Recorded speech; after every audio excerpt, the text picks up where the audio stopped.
18. pencere. Evelem yanzuru fi melekutis semavati vel ard. 22. sözde izah edilen şu temsile bak ki, nasıl mükemmel, muntazam, sanatlı, saray gibi bir eser, bilbedahe muntazam bir fiile delalet eder. Yani bir bina, bir dülgerliğe delalet eder. Ve mükemmel, muntazam bir fiil, bizzarure mükemmel bir faile ve mahir bir ustaya, bir dülgere delalet eder. Ve mükemmel usta ve dülger ünvanları, bilbedahe mükemmel bir sıfata, yani sanat melekesine delalet eder. Ve mükemmel sıfat ve o mükemmel meleke-i sanat, bilbedahe mükemmel bir istidadın vücuduna delalet eder. Ve mükemmel bir istidad ise, âli bir ruh ve yüksek bir zatın vücuduna delalet eder. Öyle de, zeminin yüzünü, belki kainatı dolduran müteceddit eserler, bilbedahe gayet derece-i kemalde bulunan ef'ali gösteriyor. Ve şu nihayet derecedeki intizam ve hikmet dairesindeki ef'al, bilbedahe unvanları ve isimleri mükemmel olan bir faili gösteriyor. Çünkü muntazam hakimane fiiller, failsiz olmadığı katiyen malum. Ve son derece mükemmel unvanlar, o failin son derece kemaldeki sıfatlarına delalet eder. Çünkü fen sarfça nasıl ismi fail mastardan yapılır, öyle de unvanların ve isimlerin dahi mastarları ve menşeleri sıfatlardır. Ve son dereceyi kemalde sıfatlar, şüphesiz son derece mükemmel olan şuunat-ı zatiyeye delalet eder. Ve kabiliyet-i zatiye, tabir edemediğimiz o mükemmel şuun-u zatiye, bihakkal yakîn hadsiz dereceyi kemalde olan bir zata delalet eder.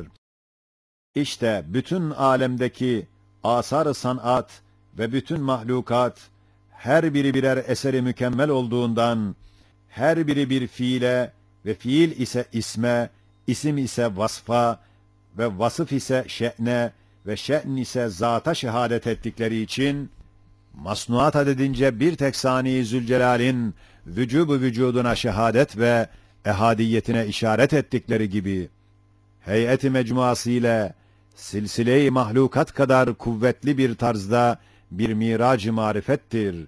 Hiçbir cihette içine şüphe girmeyen müteselsil bir bürhan-ı hakikattır.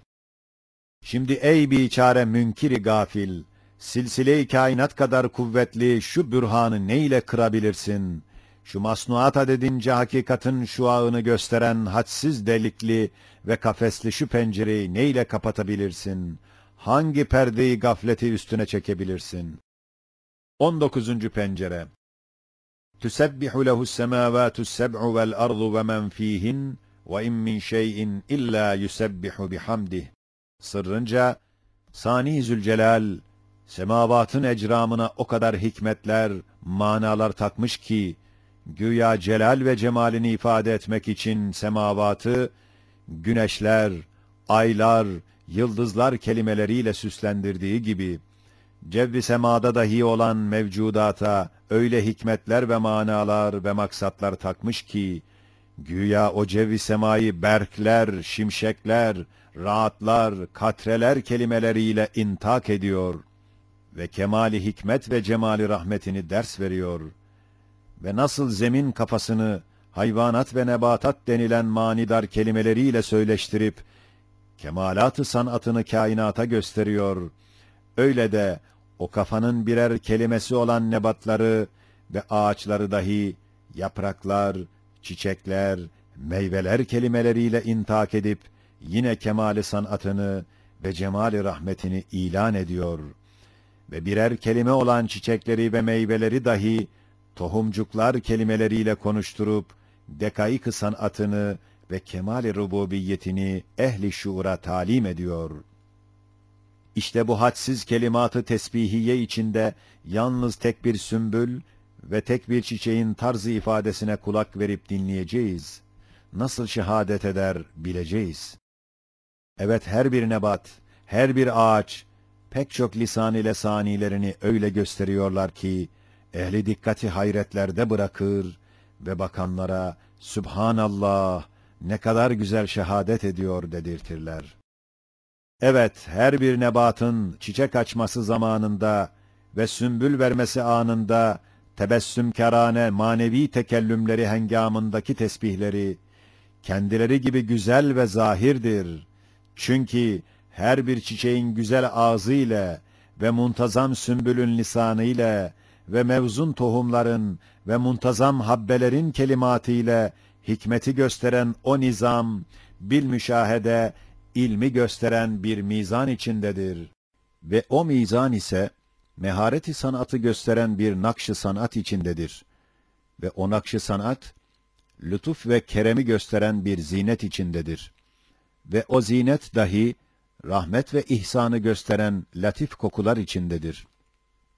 Ve birbiri içinde bulunan şu manidar keyfiyetler, öyle bir lisan-ı şehadettir ki, hem Sani Zülcemal'ini esması ile tarif eder, hem evsafı ile tavsif eder, hem cilve-i esmasını tefsir eder, hem teveddüt ve taarrüfünü, yani sevdirilmesini ve tanıttırılmasını ifade eder.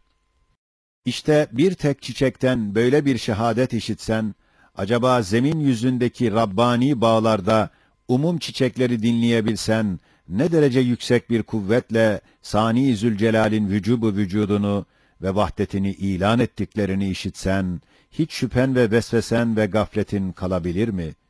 Eğer kalsa sana insan ve zişur denilebilir mi?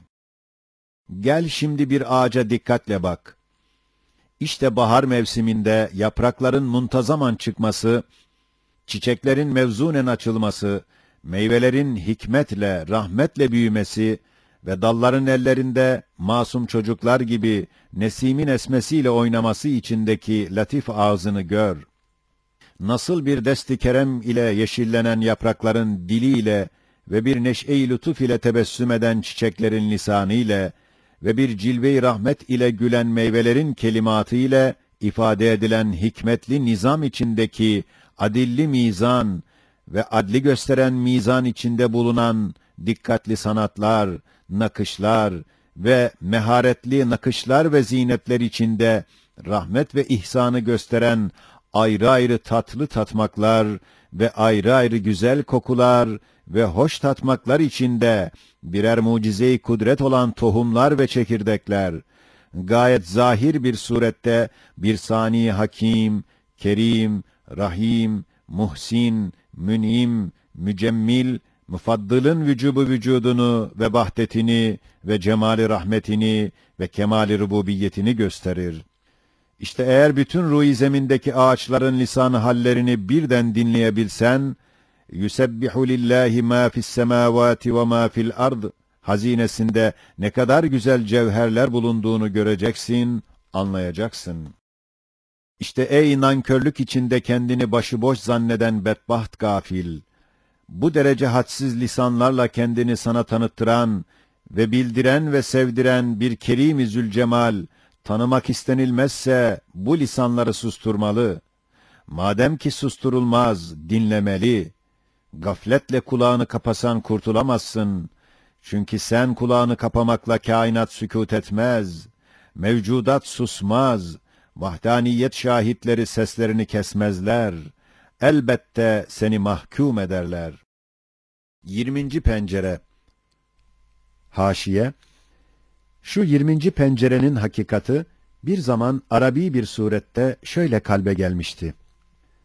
Tele'lu'ud diyâ'i min tenvirike teşhirike, temevvücül i'sâri min tasrifike tavdifike, Sübhaneke ma a'zame sultaneke, tefeccürül enhâri min tedhîrike teshîrike, tezeyyünül ahcâri min tedbîrike tasvirike, Sübhaneke ma ebda'a hikmeteke, tebessümül ezhâri min tezyinike tahsinike, teberrucul etmâri min in'âmike ikramike, Sübhaneke ma ahsene san'ateke, teseccu'ul etyâri min intâkike irfâkike, tehezzucul emtâri min inzâlike ifdâlike, Sübhaneke ma evse'a rahmeteke, teharrukul ekmâri min takdirike tedbirike, tedvirike tenvirike, Sübhaneke ma envera burhaneke, ma ebhere sultaneke.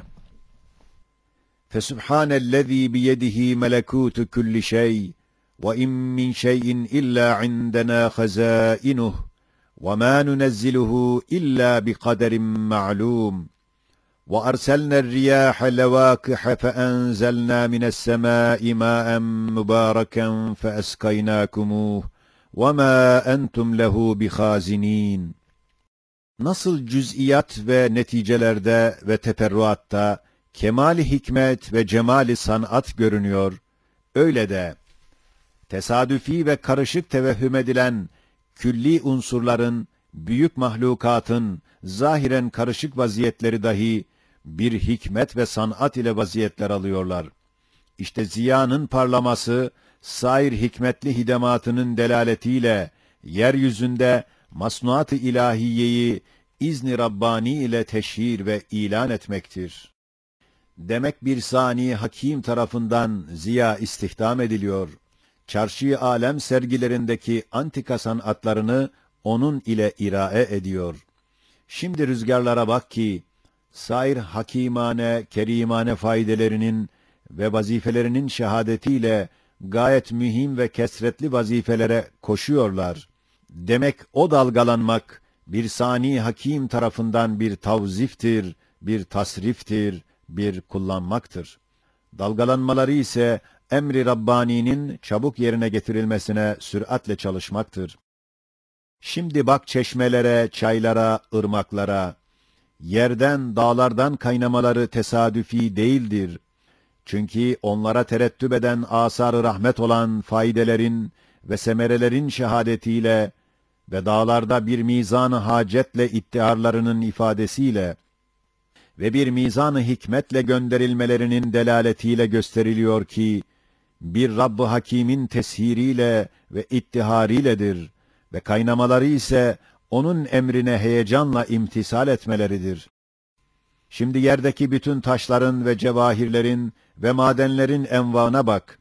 Bunların tezyinatları ve menfaatlı hasiyetleri, bir sani hakimin tezyini ile, tertibiyle, tedbiriyle, tasviriyle olduğunu, onlara müteallik hakimane faydeleri ve mesalih-i hayatiye ve levazımat-ı insaniye ve hacat-ı hayvaniyeye muvafık bir tarzda ihzarları gösteriyor.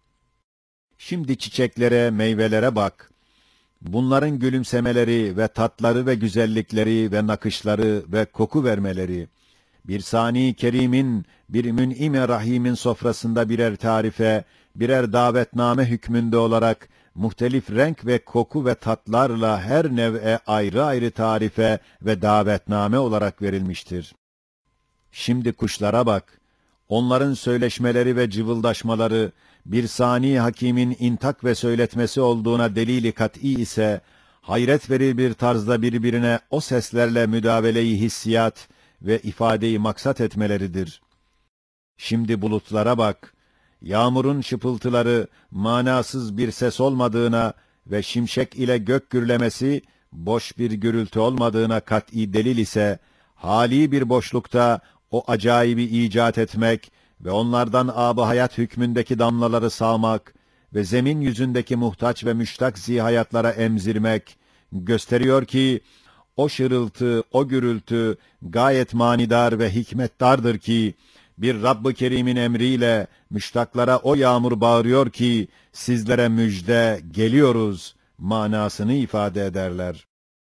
Şimdi göğe bak, gök içinde hadsiz ecramdan yalnız kamera dikkat et. Onun hareketi bir kadir-i hakimin emriyle olduğu, ona müteallik ve yeryüzüne ait mühim hikmetlerdir ki, başka yerde beyan ettiğimizden kısa kesiyoruz. İşte ziyadan tut ta kamera kadar saydığımız külli unsurlar gayet geniş bir tarzda ve büyük bir mikyasta bir pencere açar, bir vacibül vücudun vahdetini ve kemali kudretini ve azameti saltanatını gösterir, ilan ederler. İşte ey gafil! Eğer bu gök gürlemesi gibi bu sadayı susturabilirsen ve güneşin ışığı gibi parlak o ziyayı söndürebilirsen, Allah'ı unut, yoksa aklını başına al. Sübhane men tüsebbihu lehus semâvâtus seb'u vel ardu ve men fîhin de.